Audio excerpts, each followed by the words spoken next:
We are talking today to Cyrena Wages from Memphis, Tennessee. She's talking to us from her home, and we are recording this in London, England. So for this first episode, I asked Cyrena about her 2024 project and debut album, Vanity Project. Cyrena's been working in the music business since her 20s and writing songs even longer than that. So she has a lot of experience, a lot of what she describes scars, and a lot of knowledge and information, and she transfers that knowledge in such an engaging way. So I'm really looking forward to hosting this interview, and without further ado, let's get into it. It's over to Cyrena Wages and Paul Detmat.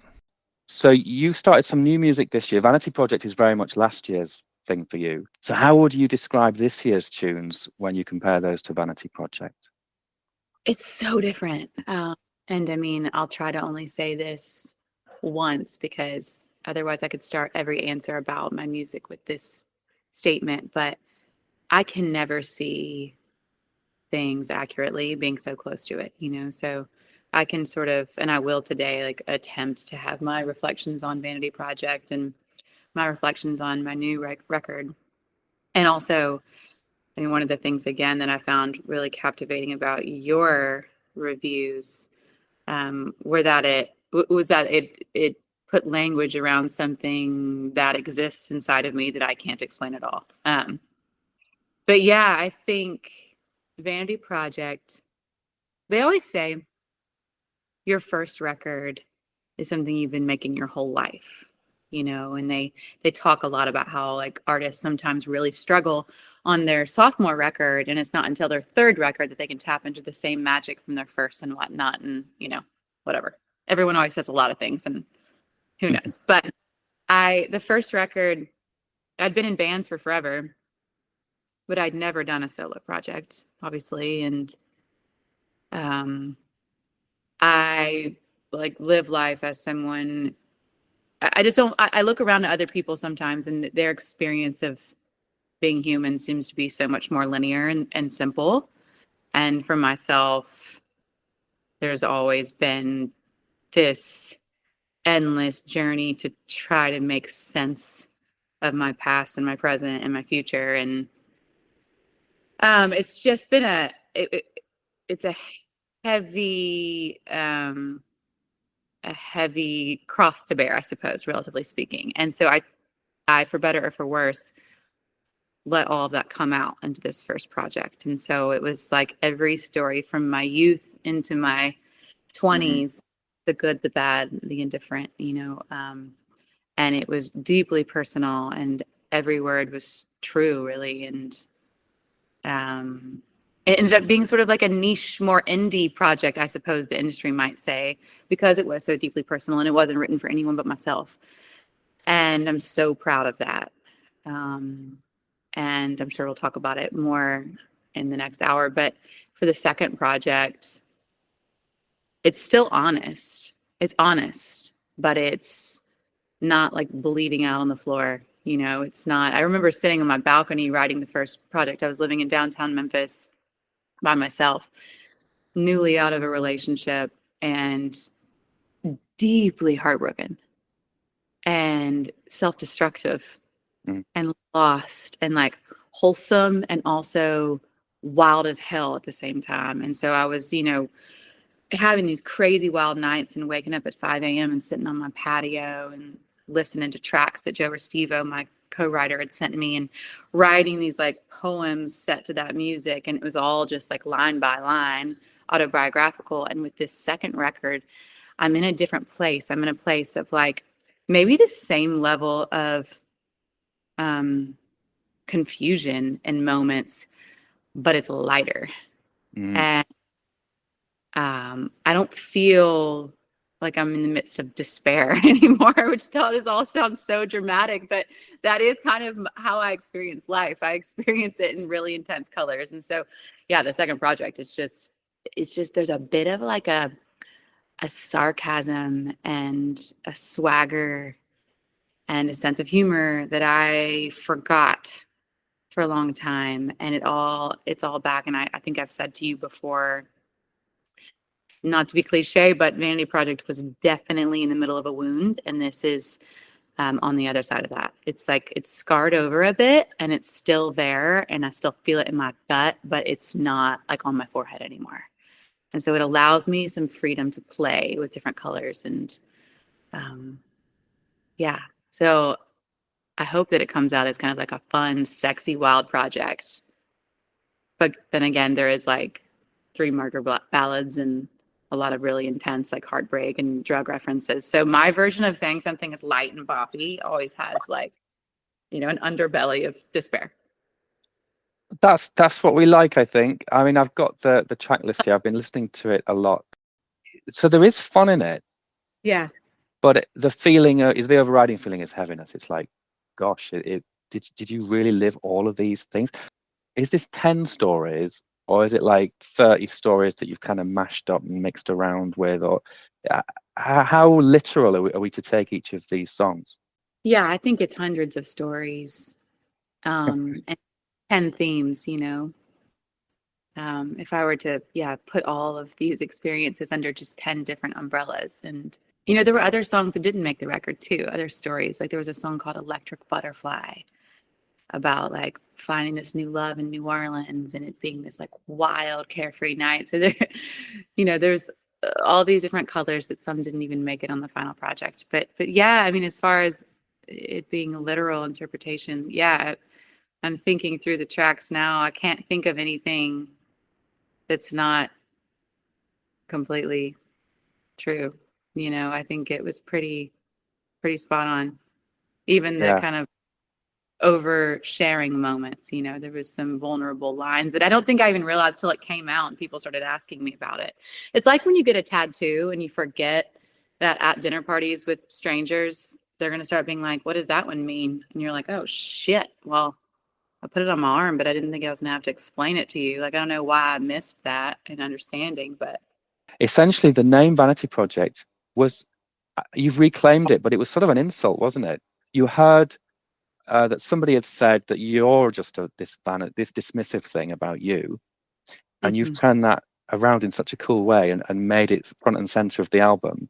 Yeah, that was one that, you know, the Vanity Project thing, whether in those words or in adjacent terms, I'd heard a million times.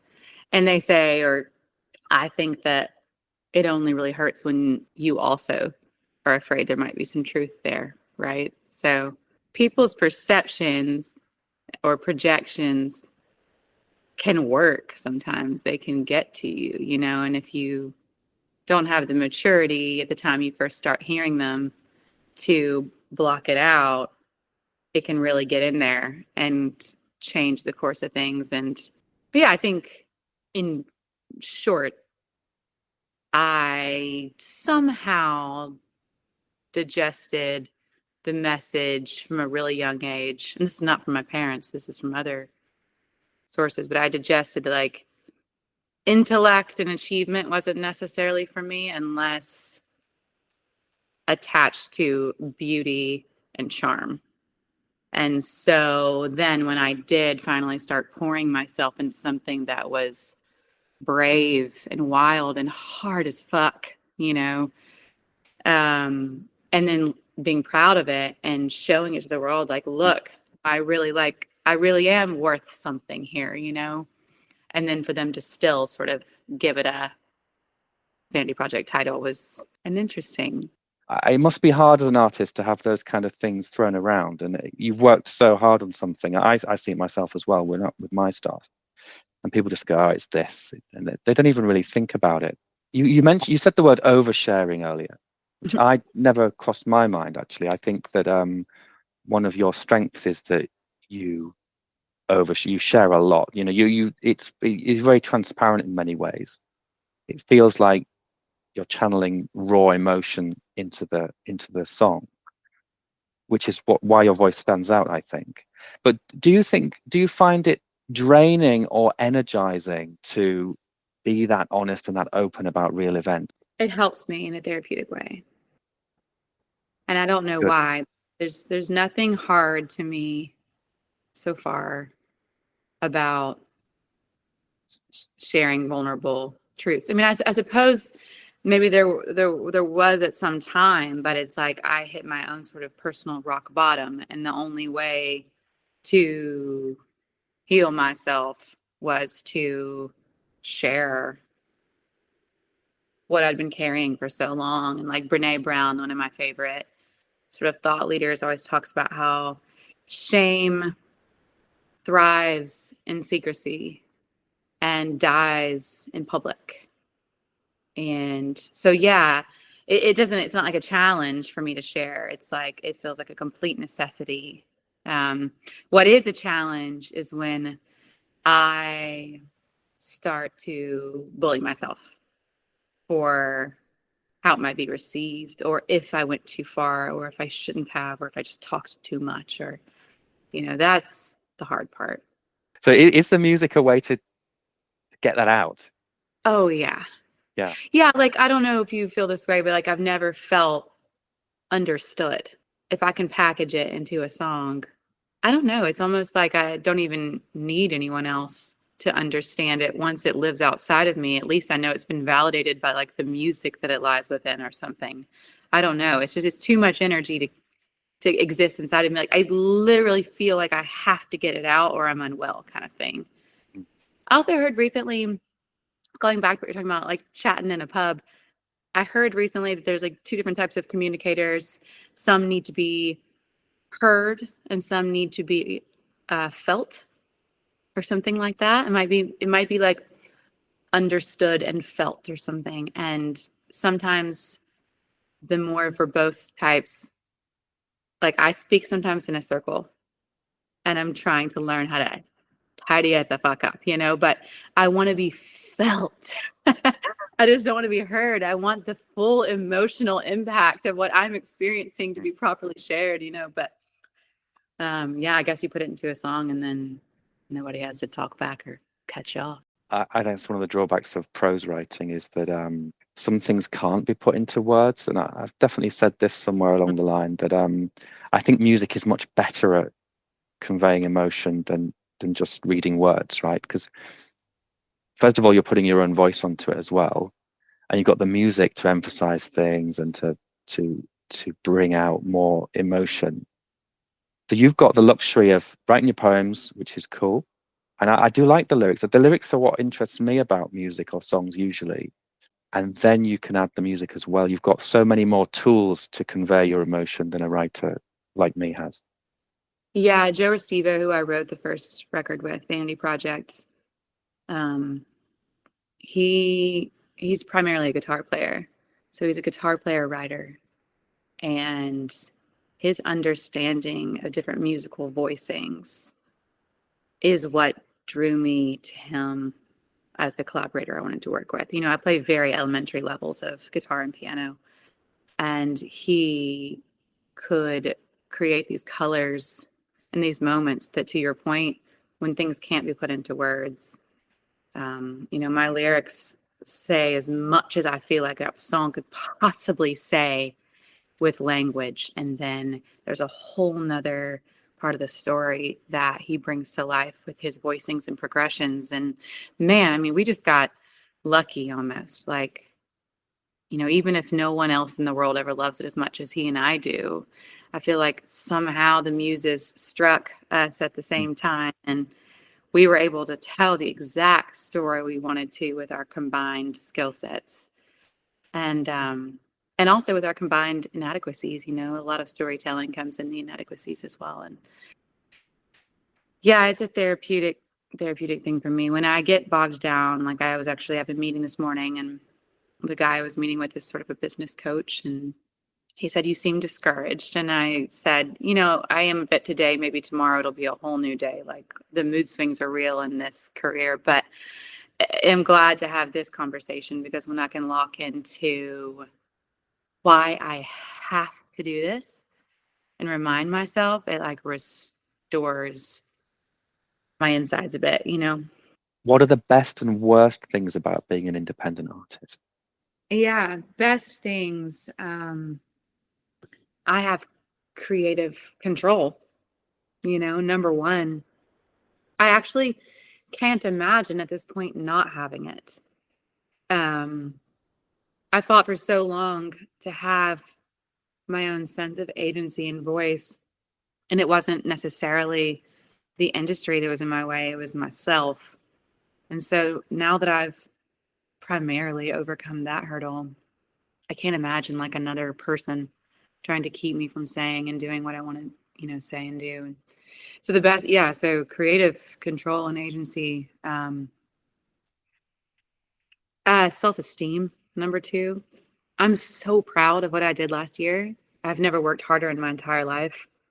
And I didn't know that there were certain creative concepts that lived in my mind until they came out into these pieces that I made. And it taught me something about myself. And I think last year was the first time in my life I built true self-esteem. I think I've wanted it for forever. And there's no amount of talk therapy, or psilocybin or introspection or journaling or whatever the hell it is that could teach you self-esteem, like doing something hard and standing back and going, I'm proud of myself. And lastly, the best thing about being an independent artist, I would say maybe like a bit of a, like,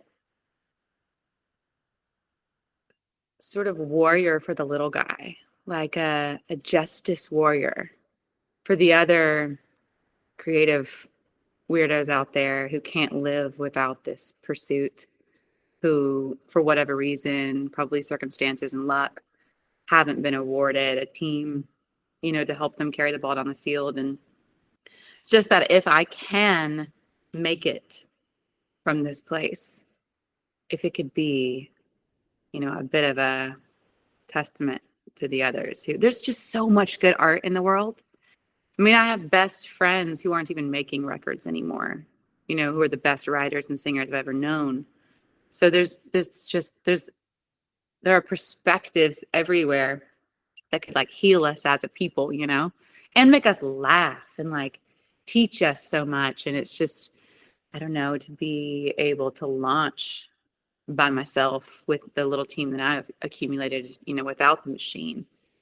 I don't know, maybe that's the way it's supposed to go for all of us. Thank you so much to Cyrena Wages there from her home in Memphis, Tennessee. You can follow her on socials, on Instagram and TikTok, and you can buy her music on her own website. And she is also available on all of the usual streaming services. That's all for this time. See you next time.